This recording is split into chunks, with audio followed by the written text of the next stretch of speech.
सभी मित्रों को गुड मॉर्निंग। आप सभी का अपने चैनल के ऊपर स्वागत है। आशा आप सब अच्छे होंगे, स्वस्थ होंगे। तो हम बात करने जा रहे हैं भारतीय न्याय संहिता के ऊपर, और भारतीय न्याय संहिता में हम आपराधिक षड्यंत्र के बारे में चर्चा कर रहे थे। तो उसी को आगे बढ़ाते हैं हम कि आपराधिक षड्यंत्र कैसे होता है। तो आइए ज्यादा समय न लेते हुए सीधा टॉपिक पर पहुंचते हैं कि आपराधिक षड्यंत्र कैसे है। आइए भाई,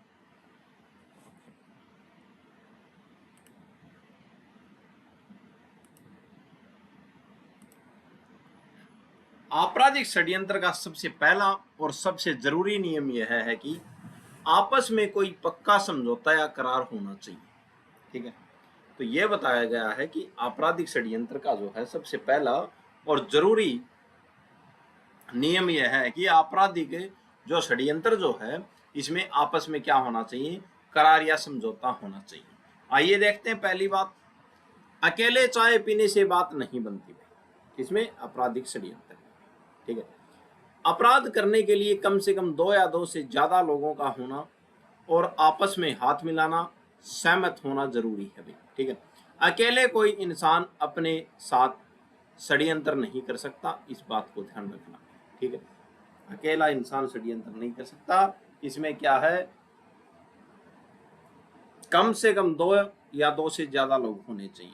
ठीक है, सिर्फ योजना बनाना काफी नहीं है भाई आपराधिक षड्यंत्र में। तो अगर 2 या 2 से ज्यादा लोग मिलकर किसी गलत काम यानी कि कानून तोड़ने की योजना बना लेते हैं तो अपराध वही पूरा हो जाता है। ठीक है, इसके लिए यह जरूरी नहीं है कि उस योजना के मुताबिक सचमुच में कोई घटना या काम को अंजाम दिया गया हो या नहीं। ठीक है, तो सिर्फ योजना बनाना ही इसमें क्या है, काफी है। अगर 2 या 2 से ज्यादा लोग मिलकर किसी षड्यंत्र, किसी गलत काम की कानून, किसी गलत काम की योजना बना लेते हैं कि ये गलत काम करना है, तो अपराध वही पूरा हो जाता है क्योंकि योजना बना, षड्यंत्र बन गया, षड्यंत्र हो गया। इसके लिए यह जरूरी नहीं है कि उस योजना के मुताबिक सचमुच में कोई घटना या काम को अंजाम दिया गया हो या नहीं। ठीक है भाई, पहली बात, अकेला इंसान नहीं कर सकता षड्यंत्र, 2 या 2 से अधिक होने चाहिए। बात नंबर 2, सिर्फ योजना बनाना ही काफी है। इसमें दोनों ने योजना बना ली कि फलाना काम करना है, चाहे वो काम किया हो या नहीं किया हो, तो षड्यंत्र बन गया। ठीक है, सबको हर बात पता हो यह जरूरी नहीं है भाई। तो षड्यंत्र करने वालों सभी को हर बात पता हो ये जरूरी नहीं है भाई। षड्यंत्र में शामिल सभी लोगों को हर छोटी बड़ी बात की जानकारी हो यह जरूरी नहीं है। अगर कोई व्यक्ति बस उस ग्रुप या संगठन का हिस्सा बन जाता है जिसका मकसद कानून तोड़ना है, तो वह भी इस अपराध का हिस्सेदार माना जाएगा, किसका, आपराधिक षड्यंत्र का। ठीक है, तो ये जरूरी नहीं है कि क्या हो। अब ऐसे मान लो किसी को मारने के लिए जा रहे हैं और किसी को बोल दिया कि क्या है, गाड़ी लेके आओ भाई। ठीक है, तो वो गाड़ी तो लेके आया है, उसमें शामिल तो है। अब आगे की योजना क्या है वो उसको पता नहीं है, लेकिन वो क्या है, शामिल माना जाएगा इसमें। बात नंबर 4, योग्यता मायने नहीं रखती भाई इसमें। यह जरूरी नहीं है कि समझौता करने वाला हर व्यक्ति उस अपराध को खुद करने में पूरी तरह से सक्षम हो गई। ठीक है, तो ये जरूरी, इसमें योग्यता मायने नहीं रखती कि वो सक्षम हो अपराध करने के लिए। ठीक है, हो सकता है वो सलाह दे, हो सकता है कहीं पे योजना कहीं पे बनाई जाए और वो ऑर्डर दे कि फलाने को मार दो। ठीक है, बस गलत काम करने के इरादे से एक टीम की तरह जुड़ा जाना ही काफी है इसमें, किसमें, आपराधिक षड्यंत्र में। ठीक है, आइए आगे चर्चा करते हैं। सबका हर काम में होना जरूरी नहीं है भाई। ऐसा बिल्कुल नहीं है कि जितने लोग षड्यंत्र में शामिल हैं वे सब के सब हर काम, वह सब के सब एक काम में आगे रहकर हिस्सा लें भाई, ये जरूरी नहीं है। अगर किसी ने सिर्फ गलत काम करने की मन में ठान ली, मनसा बना ली, तो वह क्या है, काफी है भाई आपराधिक षड्यंत्र के लिए। केस देखते हैं, नजीर खां बनाम स्टेट ऑफ दिल्ली का केस था। सुप्रीम कोर्ट ने इस मामले में क्या कहा? सुप्रीम कोर्ट ने इस मामले में साफ कहा कि आपराधिक षड्यंत्र साबित करने के लिए बस यह साबित होना चाहिए कि आरोपी के बीच आपस में करार यानी कि सहमति हुआ था भाई। ठीक है, यह साबित करना जरूरी नहीं है कि उन्होंने कोई खुली हरकत या काम करके दिखाया ही हो। केस का नाम ध्यान रखना, नजीर खां बनाम स्टेट ऑफ दिल्ली। ठीक है, कि सहमति करार होना ही बहुत जरूरी बात हो जाती है, ये नहीं कि काम करके दिखाया। हीरालाल भगवती बनाम सीबीआई का केस क्या था भाई? हीरालाल हरीलाल भगवती बनाम सीबीआई का केस क्या था? सुप्रीम कोर्ट ने यह भी माना कि, यहां पर भी क्या माना था सुप्रीम कोर्ट ने, कि षड्यंत्र को सीधे तौर पर सबूतों के साथ साबित करना बहुत मुश्किल होता है। ठीक है, कि षड्यंत्र जो है उसको सबूतों के साथ साबित करना बहुत मुश्किल होता है। ठीक है, इसीलिए कोर्ट यह देखता है कि क्या आरोपी किसी अवैध यानी कि गलत काम को करने के लिए आपस में सहमत हुए थे या नहीं हुए।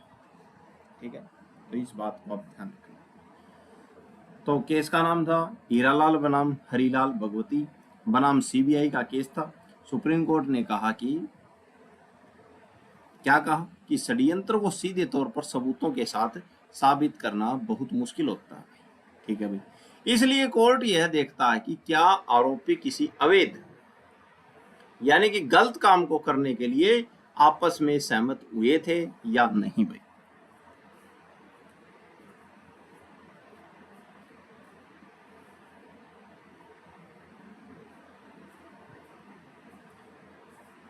तो ये क्या है, ये जरूरी है।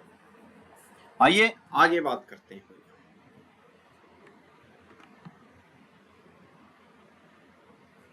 आपराधिक षड्यंत्र से जुड़े महत्वपूर्ण केसों के बारे में देखते हैं। के आर पुरुषोत्तम बनाम स्टेट ऑफ केरला, करार का न होना। तो क्या मामला था इस मामले में? क्या हुआ था, एक मंदिर में सोने के गहने बन रहे थे। मंदिर के अधिकारी और जो कमिश्नर जो है पर इल्जाम लगा कि उन्होंने मिलकर सोना चुराया या गड़बड़ी की। ठीक है, सुप्रीम कोर्ट ने क्या कहा इस मामले में? कोर्ट ने कहा कि भाई इल्जाम लगाना अलग बात है, लेकिन इस बात का कोई पक्का सबूत नहीं मिला कि उन दोनों के बीच आपस में कोई चोरी का करार हुआ था। जब तक यह करार साबित न हो तब तक उन्हें आपराधिक षड्यंत्र बीएनएस की धारा 61 की उपधारा 2 का दोषी नहीं ठहराया जा सकता। इस बात को ध्यान रखना। ठीक है, के आर पुरुषोत्तम बनाम स्टेट ऑफ केरल का मामला था। ठीक है, अधिकारियों के बीच करार का न होना, कोई सबूत नहीं पाएगा, इसलिए आप उनको दोषी नहीं ठहरा सकते। षड्यंत्र साबित करने के लिए आपस में समझौता होना सबसे जरूरी है। हवा में तीर मारने से काम नहीं चलेगा, इस बात को आप ध्यान रखना। अगला केस देखते हैं, सुरेश चंद्र बहारी बनाम स्टेट ऑफ बिहार, सिर्फ करार साबित होना काफी है। किसमें? आपराधिक षड्यंत्र में। क्या हुआ, सुप्रीम कोर्ट ने साफ किया कि ऐसे मामले में बस यह साबित हो जाना काफी है कि आरोपियों के बीच कोई अपराध करने का समझौता हुआ था। ठीक है, कोर्ट ने क्या कहा? तो क्या हुआ था, कोर्ट ने क्या कहा इस मामले में? यह साबित करना बिल्कुल जरूरी नहीं है कि असल में वह अपराध हुआ भी या नहीं, और अगर हुआ तो किस आदमी की क्या भूमिका थी। ठीक है, तो ये साबित करना जरूरी नहीं है। ठीक है, तो क्या साबित करना जरूरी है? बस करार हुआ था या नहीं हुआ। मतलब बस यह पक्का हो जाए कि योजना बनाने के लिए हाथ मिलाए थे तो षड्यंत्र का जुर्म पक्का हो गया भाई। यह देखना जरूरी नहीं है कि किसने क्या क्या कांड किया। केस का नाम ध्यान रखना, सुरेश चंद्र बहरी बनाम स्टेट ऑफ बिहार के मामले में सुप्रीम कोर्ट ने यह बात कही थी। एनीशिलेट लोबो बनाम state of Goa, Daman and द्वीप का केस था। मिलकर काम करना षड्यंत्र है। ठीक है, पहले वाले बैंक से एक जो खाली बैंक ड्राफ्ट चुराया या लिया भाई। ठीक है भाई, दूसरे वाले ने उस पर फर्जी साइन कर दिए, ठीक है भाई। और तीसरे वाले ने बैंक में फर्जी नाम से खाता खोलकर पैसे निकाल लिए। यहाँ पे 3 लोग थे, एक ने बैंक ड्राफ्ट जो है वो चुराया, दूसरे ने उस पर साइन कर दिए और तीसरे ने बैंक में फर्जी नाम से खाता खोलकर पैसे निकाल लिए। 3 लोग मिलकर यह काम कर रहे थे जैसा बाई और बताया गया, ठीक है। सुप्रीम कोर्ट ने क्या कहा इस मामले में? कोर्ट ने तीनों को आपराधिक षड्यंत्र का दोषी माना। भले ही तीनों अलग अलग काम कर रहे थे, एक ने ड्राफ्ट दिया, दूसरे ने साइन किए, तीसरे ने पैसे निकाले, लेकिन सबका मकसद एक ही था और वे अंदर से मिले हुए थे, इसलिए सब के सब षड्यंत्र के दोषी हैं। धारा 61 की उपधारा 2। आपराधिक षड्यंत्र का अपराध आपस में करार करने से पूरा हो जाता है, भले ही अपराध को अंजाम दिया जाए या न दिया जाए। षड्यंत्र साबित करने के लिए प्रत्येक सबूत आवश्यक नहीं है, पारिस्थितिजन्य सबूत और आपसी सहमति ही पर्याप्त है। इस बात को आप ध्यान रखें। आइए आगे चर्चा करते हैं। आपराधिक षड्यंत्र से जुड़े महत्वपूर्ण सिद्धांत देखते हैं। करार कब तक चलता है? आइए देखते हैं। जब तक लोग उस गलत योजना या समझौते से जुड़े रहते हैं और उसके हिसाब से काम करते रहते हैं, तब तक उनका वह करार खत्म नहीं होता, वह लगातार बना रहता है। इस बात को आप ध्यान रखना। तो आपराधिक षड्यंत्र में करार कब तक चलता है? जब तक वो लोग उस योजना से या समझौते से जुड़े रहते हैं और उनके हिसाब से, यानी कि जो करार हुआ उसके हिसाब से काम करते रहते हैं, जब तक उनका वह करार खत्म नहीं होता, वह लगातार बना रहता है। करार लगातार बना रहता है, योजना के अनुसार काम कर रहे हैं, साझा गलत योजना है, लगातार जुड़े हुए हैं। केस देखते हैं। स्टेट ऑफ तमिलनाडु बनाम नलिनी और अन्य का ऐतिहासिक मामला। राजीव गांधी हत्याकांड से जुड़ा हुआ प्रसिद्ध केस है। नलिनी और अन्य का मामला था। क्या मामला था? इस मामले में सुप्रीम कोर्ट ने बहुत बड़ी बात साफ की है भाई। क्या की है? मौके पर होना जरूरी नहीं है। किसमें? आपराधिक षड्यंत्र में। ये हमने पहले भी देखा था कि मौके पर जरूरी नहीं है भाई। आपराधिक षड्यंत्र में यह बिल्कुल जरूरी नहीं है कि हर एक अपराधी वारदात की जगह घटनास्थल पर मौजूद हो, ये जरूरी नहीं है। सिर्फ शामिल रहना काफी है भाई। अगर कोई इंसान षड्यंत्र के अंदर जुड़ा हुआ है और अपनी तरफ से मदद कर रहा है तो वह दोषी है। इस बात को आप ध्यान रखना। षड्यंत्र की योजना शक्तिशाली बैटरी लाना, अन्य सहयोग और सहायता देना जैसे गाड़ी की, और धमाका करना। इस केस में एक आरोपी ने मानव बम धमाके के लिए शक्तिशाली बैटरी लगा दी थी। भले ही वह खुद धमाके वाली जगह पर मौजूद नहीं था, लेकिन वह षड्यंत्र का पक्का हिस्सा था, इसलिए उसे दोषी माना गया। राजीव गांधी हत्याकांड का केस है, इसको आप ध्यान रखना, ठीक है। आपराधिक षड्यंत्र से ही जुड़ा हुआ केस है। आइए आगे चर्चा करते हैं। आपराधिक षड्यंत्र की एक जरूरी शर्त सिर्फ करार होना काफी नहीं है, मकसद अवैध होना चाहिए। इस बात को भी ध्यान रखना। करार कर लिया भाई, हम क्या करेंगे, हम जो है जो भूखे व्यक्ति हैं उनको क्या करेंगे, उनको खाना खिलाएंगे भाई एक टीम, ठीक है। तो करार किया तो अवैध कहां से हो गया करार है, ठीक है। तो आपराधिक षड्यंत्र की एक जरूरी शर्त है कि करार होना और करार के साथ मकसद अवैध होना भाई। आपराधिक षड्यंत्र बनने के लिए सिर्फ यह काफी नहीं है कि दो लोगों ने आपस में कोई समझौता कर लिया, तो क्या जरूरी है, वह समझौता या करार किसी गैर कानूनी यानी कि अवैध काम को करने के लिए ही होना चाहिए, तब क्या हो आपराधिक षड्यंत्र माना जाएगा। अगर कोई कानूनी या सही काम करने के लिए समझौता हुआ है तो वह आपराधिक षड्यंत्र नहीं है। इस बात को भी आप ध्यान रखना भाई। अवैध का मतलब क्या है भाई, ठीक है। ऐसा कोई भी काम जिसे कानून ने करने से मना किया है, यानी विधि के विरुद्ध कोई काम जो है वो क्या है, अवैध काम है। उदाहरण देखते हैं। किस्सा। एक महिला को ऐसा लगता है कि वह गर्भवती है, जबकि असल में वह गर्भवती नहीं है, लेकिन महिला को लगता है वो गर्भवती है। अब वो क्या करती है? समझौता करती है। इसके बावजूद वह किसी दूसरे व्यक्ति से गर्भपात करवाने के लिए दवाइयां या दूसरे साधन जुटाने का आपस में समझौता करती है। ठीक है भाई, समझौता करती है। नतीजा, भले ही वह असल में गर्भवती नहीं थी, लेकिन उसे गैर कानूनी काम, अवैध कार्य को करने के लिए समझौते तो कर लिया। ठीक है, तो ये क्या है? गर्भपात करना अवैध कार्य है। तो अवैध कार्य के लिए इन्होंने क्या कर लिया? समझौता कर लिया। तो ये क्या है? आपराधिक षड्यंत्र में आएगा। कानूनी नतीजा, इसलिए कोर्ट ने माना कि वह महिला आपराधिक षड्यंत्र की दोषी है। ठीक है, इस बात को आप ध्यान रखना। उदाहरण भी दे दिया। मुख्य निष्कर्ष की बात करें, आपराधिक षड्यंत्र के लिए अवैध मकसद जरूरी है भाई। करार मायने नहीं रखता, करार के साथ अवैध मकसद भी होना चाहिए। ठीक है, अगर करार का उद्देश्य ही गैर कानूनी है, चाहे अपराध हुआ हो या नहीं, तब भी वह षड्यंत्र या अपराध बन सकता है। इस बात को आप ध्यान रखना। आइए आगे चर्चा करते हैं भाई। षड्यंत्र के लिए कम से कम 2 लोग होना जरूरी है। भारतीय नागरिक सुरक्षा संहिता BNSS की धारा 61 की उपधारा 1 क्या कहती है? भारतीय नागरिक सुरक्षा संहिता की धारा 61 की उपधारा 1 के तहत अगर किसी पर आपराधिक षड्यंत्र का आरोप लगाना है, तो यह कानून की सबसे बुनियादी शर्त है कि षड्यंत्र कम से कम 2 या उससे ज्यादा लोगों के बीच हुआ होगा।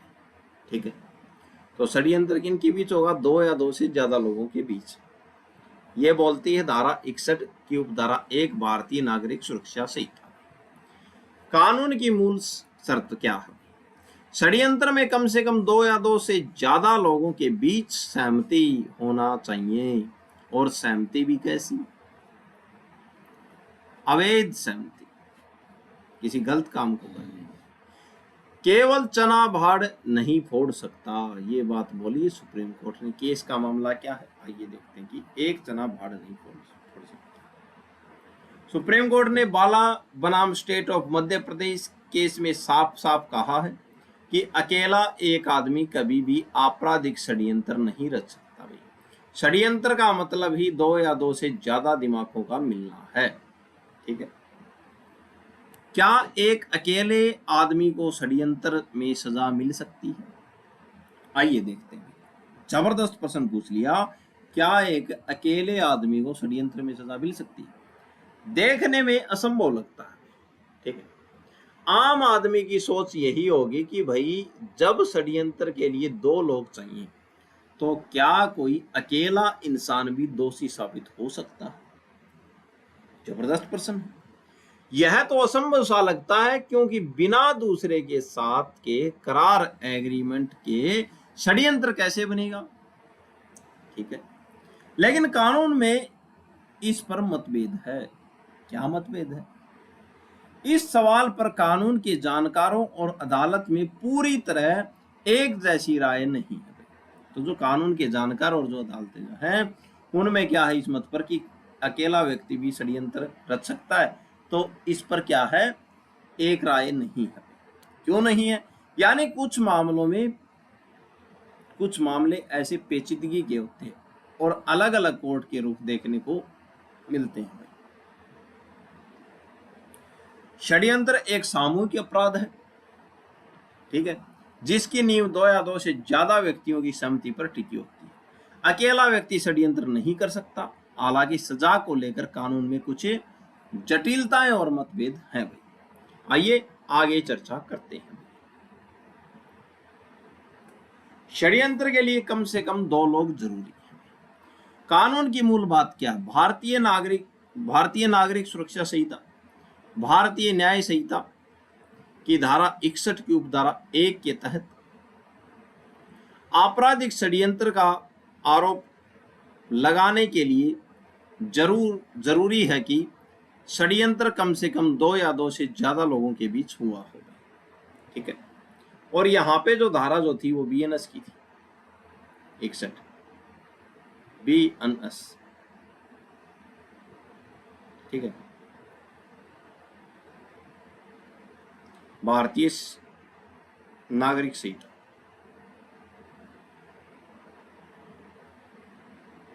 ठीक है। तो भारतीय नागरिक संहिता की धारा 61 की उपधारा 1 थी भैया, और यहां पे क्या बोला गया? भारतीय न्याय संहिता की धारा 61 की उपधारा 1 के तहत आपराधिक षड्यंत्र का आरोप लगाने के लिए जरूरी है कि षड्यंत्र कम से कम 2 या उससे ज्यादा लोगों के बीच हुआ हो। अब एक विचारक जो है ग्लेनविल नाम के एक बड़े कानून के जानकार ने एक अपवाद बताया। क्या अपवाद बताया? जहां एक अकेले इंसान पर भी षड्यंत्र का इल्जाम लग सकता है और उसे सजा मिल सकती है, भले ही उसका दूसरा साथी आज सामने न हो। क्या अपवाद बताया? अकेले चना भाड़ नहीं फोड़ सकता, सुप्रीम कोर्ट ने बोला था बाला बनाम स्टेट ऑफ मध्य प्रदेश के केस में। लेकिन ग्लेनविल महोदय क्या कहते हैं? ग्लेनविल के अनुसार एक अकेले व्यक्ति पर षड्यंत्र का केस चल सकता है। कैसे? जब उसका सह आरोपी यानी कि उसका साथी इसमें से किसी एक हालात में हो। ठीक है। तो यह बताया गया ग्लेनविल महोदय ने कि अकेले व्यक्ति पर भी षड्यंत्र का क्या है, आरोप चल सकता है। कैसे चल सकता? जब उसका सह आरोपी यानी कि उसका साथी इनमें से किसी एक हालात में। कैसी एक हालात में? बात नंबर 1, जो अज्ञात हो। किसी क्रिमिनल ने किसी अज्ञात अनजान व्यक्ति के साथ मिलकर कोई खतरनाक प्लान बनाया हो जिसका चेहरा या नाम पुलिस को पता न चल पाया हो। ऐसे में पकड़े गए अकेले मुजरिम पर षड्यंत्र का केस चल सकता है। इस बात को आप ध्यान रखना। ये बात बोलते हैं ग्लेनविल महोदय। ठीक है। यानी कि अज्ञात व्यक्ति है, उसका पता ही नहीं कौन है, कैसा है, दोनों ने मिलकर अपराध कर दिया तो उस पर षड्यंत्र का केस चल सकता है, जो व्यक्ति पकड़ा गया। बात नंबर 2, जिसकी मृत्यु हो चुकी हो। अगर 2 लोगों ने मिलकर कोई षड्यंत्र रचा था लेकिन जुर्म अंजाम देने से पहले या केस चलने के दौरान दूसरा साथी मर गया, तो अब अकेला बचा हुआ इंसान ही ट्रायल का सामना करेगा और उस पर षड्यंत्र का केस चल सकता है। 2 स्थितियां हो गई, 2 हालात हो गए। तीसरा हालात क्या है? जिसे पकड़ा न जा सका हो। 2 लोगों ने मिलकर साजिश रची, ठीक है भाई, लेकिन एक आरोपी पुलिस के हाथ लग गया और दूसरा फरार भाग गया, ठीक है, और पकड़ा नहीं जा सका। ऐसे में पकड़े गए अकेले शख्स पर षड्यंत्र का केस चल सकता है। तीसरा हालात है। चौथा हालात देखते हैं। पहला हालात जिसको हम जानते ही नहीं, अज्ञात है वो, और उसके साथ मिलके क्या किया है, आपराधिक षड्यंत्र रचा। दूसरा, मृत्यु हो गई, 2 थे जिन्होंने आपराधिक षड्यंत्र रचा था, एक बच गया तो उस पर चलेगा।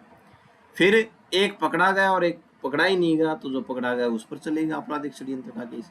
बात नंबर 4, जो अपराध करने के लिए असमर्थ हो। किसी समझदार आदमी ने किसी ऐसे शख्स के साथ षड्यंत्र किया जो कानूनन अपराध करने के लायक ही नहीं था, यानी कि बालक था या विकृत था, जैसे बहुत ही छोटा बच्चा या मानसिक रूप से बीमार व्यक्ति। ऐसे में अकेले समझदार शख्स को जिम्मेदार माना जाएगा, उसी पर क्या चलेगा, आपराधिक षड्यंत्र का केस। जो उन्मुक्त हो यानी कि राजनयिक हो। अगर साजिश रचने वाले दूसरे साथी के पास कानून की तरफ से कोई ऐसा विशेष अधिकार या छूट है जिसकी वजह से उसे सजा नहीं दी जा सकती, जैसे कि कोई विदेशी राजनयिक या राजदूत बोलते हैं इसको, ऐसे में अकेले दूसरे व्यक्ति पर षड्यंत्र का केस चल सकता है। इस बात को ध्यान रखना भाई। तो राजनयिक का जो पद जो होता है, राजदूत बोलते हैं इसको, जो दूसरे देशों में बैठते हैं, इन पर क्या है, आपराधिक केस नहीं चल सकता। ठीक, ये बात बोली थी ग्लेनविल महोदय। छठी बात क्या बोली? जिन्हें अक्षमा कर दिया गया हो, यानी कि माफ कर दिया गया। 2 लोगों ने षड्यंत्र किया लेकिन सरकार या कोर्ट ने उनमें से एक साथी को माफ कर दिया। जब एक को माफ कर दिया तो अब सजा पाने या केस भुगतने के लिए अकेला दूसरा मुजरिम ही बचा है, तो उस पर आपराधिक षड्यंत्र का केस चल सकता है। ठीक है, ये अपवाद बताए ग्लेनविल महोदय। ठीक है, सामान्य नियम के अनुसार षड्यंत्र के लिए 2 या 2 से ज्यादा लोगों का सहमत होना जरूरी है, लेकिन ग्लेनविल ने इन 6 अपवादों में एक अकेले व्यक्ति पर भी षड्यंत्र का आरोप लग सकता है और उसे सजा मिल सकती है, ये बातें बताई।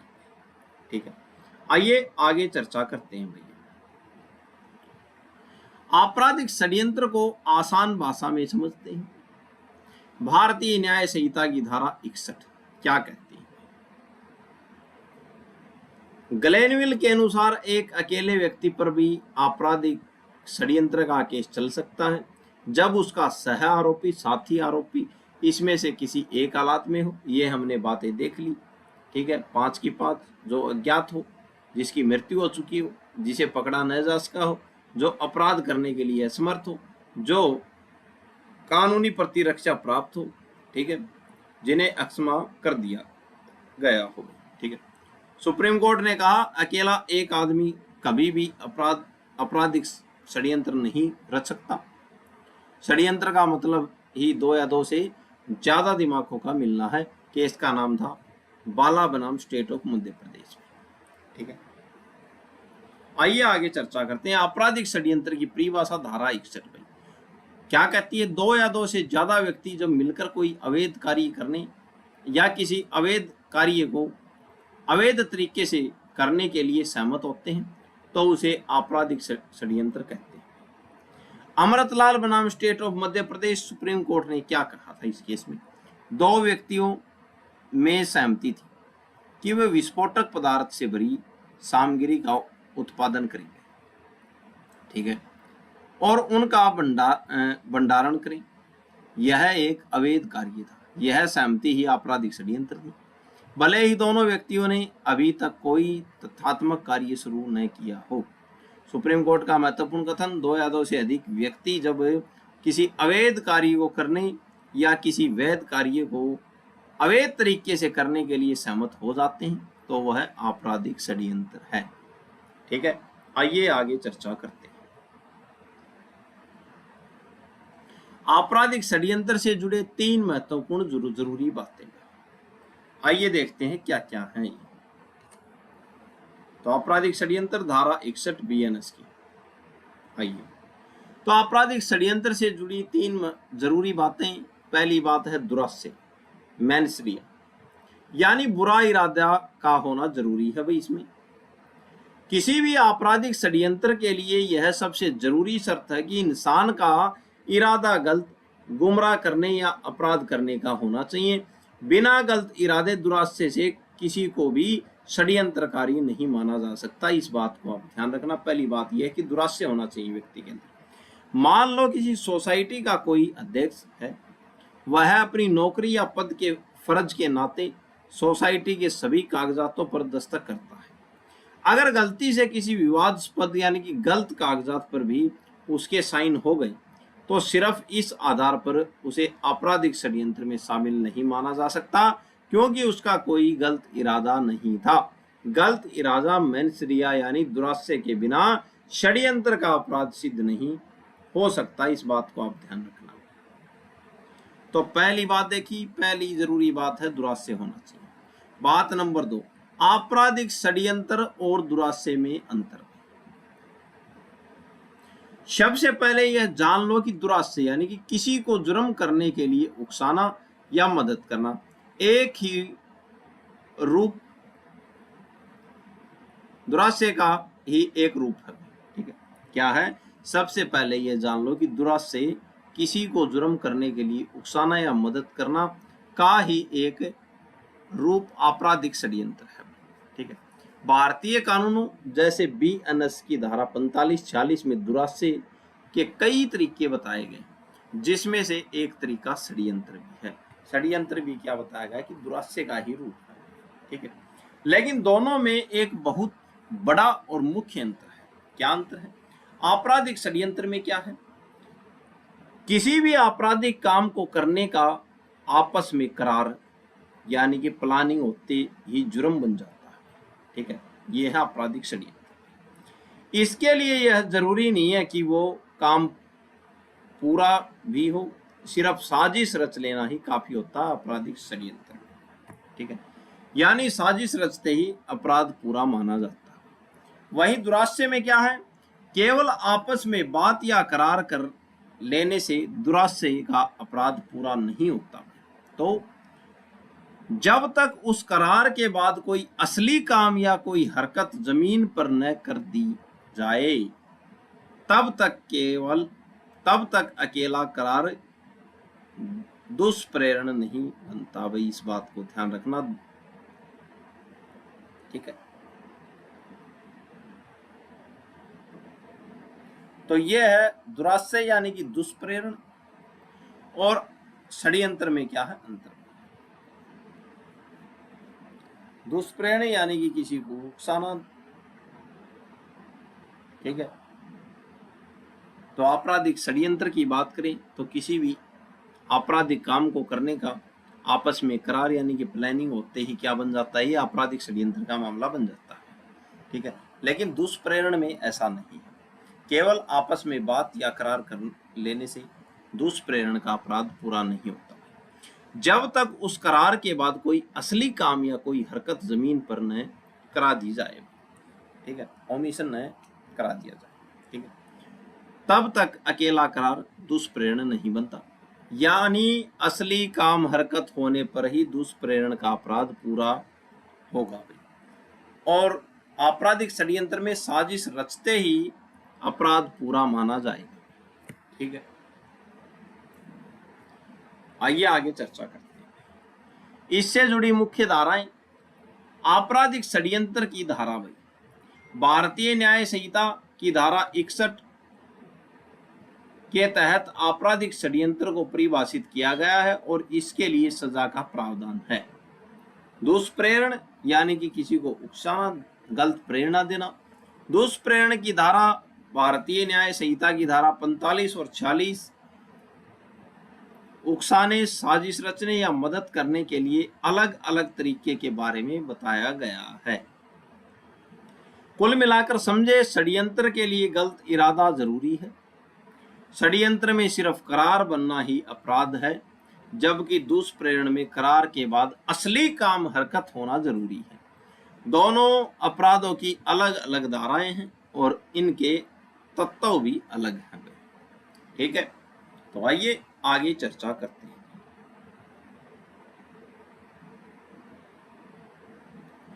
तो ये आपराधिक षड्यंत्र की 3 जरूरी बातें देखी। पहला दुराश्रय यानी बुरा इरादा होना चाहिए, फिर आपराधिक षड्यंत्र और दुष्प्रेरण के बारे में देखा। ठीक है, इनसे जुड़ी हुई धाराएं देखी हमने। ठीक है, तो ये क्या है, आपराधिक षड्यंत्र से संबंधित 3 जरूरी बातें। आइए आगे चर्चा करते हैं। केहर सिंह और अन्य बनाम दिल्ली प्रशासन प्रसिद्ध केस क्या था। ये केस केहर सिंह बनाम दिल्ली प्रशासन का केस था। आपराधिक षड्यंत्र और दुष्प्रेरण का अंतर बताया गया इस केस में। इस प्रसिद्ध केस ने आपराधिक षड्यंत्र और दुष्प्रेरण के बीच के अंतर को बिल्कुल स्पष्ट कर दिया। केहर सिंह का मामला और उसका निचोड़। आपराधिक षड्यंत्र, इसके लिए सिर्फ इतना ही पर्याप्त है कि 2 या 2 से ज्यादा लोग मिलकर कोई जुर्म करने का आपस में समझौता कर लेते हैं। तो ये क्या है, आपराधिक षड्यंत्र। इस केस में बताया गया था केहर सिंह के केस में। इसके लिए यह बिल्कुल जरूरी नहीं है कि वह जुर्म असलियत में हुआ हो या नहीं। सिर्फ साजिश रचते ही षड्यंत्र का गुना पक्का हो जाता है। और दुष्प्रेरण क्या है, इसमें सिर्फ आपस में बात या प्लानिंग कर लेना काफी नहीं है। अगर प्लानिंग की तो वो काफी नहीं है, वो दुष्प्रेरण साबित नहीं होगा। दुष्प्रेरण में कानून यह मांग करता है कि उस साजिश या उकसावे को आगे बढ़ने के लिए जमीन पर कोई अवैध काम या कोई हरकत जरूर करनी होगी, तब वो क्या बनेगा, दुष्प्रेरण बनेगा। अर्थात कोई अवैध कार्य या चूक के बिना दुष्प्रेरण का अपराध पूरा नहीं होता। इस बात को ध्यान रखना। ठीक है, उदाहरण देखते हैं इनसे जुड़े हुए। मान लो दो लोगों ने मिलकर किसी को रास्ते से हटाने यानी कि नुकसान पहुंचाने की प्लानिंग षड्यंत्र कर ली और आपस में हाथ मिला लिया, हाँ भाई इसको मारेंगे, तो ये किसका अपराध हो गया? ये दुष्प्रेरण का है या आपराधिक षड्यंत्र का है? तो ये आपराधिक षड्यंत्र का मामला है। भले ही उन्होंने अभी तक उस पर हमला न किया हो, लेकिन सिर्फ प्लानिंग करते ही उन पर आपराधिक षड्यंत्र का केस बन जाएगा। ठीक है, लेकिन अगर मामला सिर्फ दुष्प्रेरण का है तो अकेले उकसाने या सलाह देने से काम नहीं चलेगा। ठीक, अगर मामला दुष्प्रेरण का है तो इन्होंने प्लानिंग कर ली तो इससे काम नहीं चलेगा, उनको कुछ करके दिखाना पड़ेगा। जब तक कि उस उकसावे के पीछे कोई ठोस कदम या हरकत न उठाई गई हो तब तक वो दुष्प्रेरण नहीं बनता, इस बात को ध्यान रखना। या तो उसका पीछा करे, उसको मारे, तब बने दुष्प्रेरण। आपराधिक षड्यंत्र केवल आपस का करार समझौता ही पर्याप्त है, अपराध का होना जरूरी नहीं है। दुष्प्रेरण करार के साथ साथ कोई अवैध कार्य या चूक होना भी आवश्यक है। ठीक है, आपराधिक षड्यंत्र की धारा 61, भारतीय न्याय संहिता की धारा 61। वही दुष्प्रेरण की धारा की बात करें तो 45 और 46 में, बीएनएस की धारा 45 और 40। आइए आज की लास्ट हेडिंग के बारे में हम चर्चा करते हैं।